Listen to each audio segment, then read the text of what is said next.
Hey, what's up guys? Welcome back to the PassFab channel. Ever reset your Android phone and suddenly get stuck on a screen asking for a Google account you don't remember? That's FRP Lock kicking in. It's meant to protect your data, but when you're locked out, it can feel like there's no way forward. In this video, I'll show you how to bypass FRP using AddROM, as well as another simpler and more efficient solution. Let's get into it. Method 1. AddROM bypass.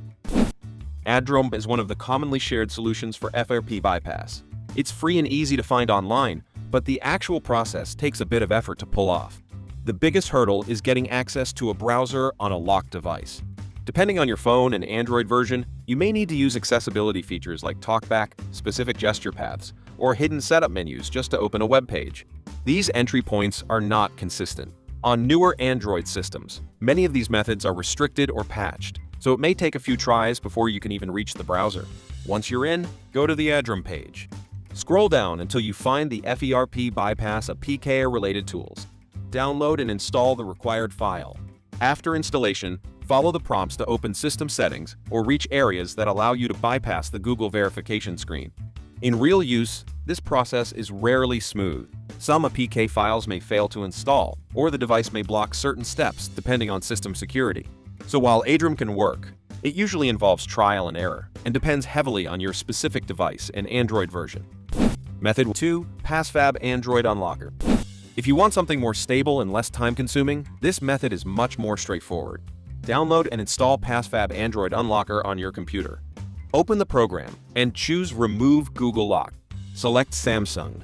You'll see a Qualcomm mode option that supports many devices, but you'll need an EDL cable prepared in advance. Click Start and follow the on-screen instructions.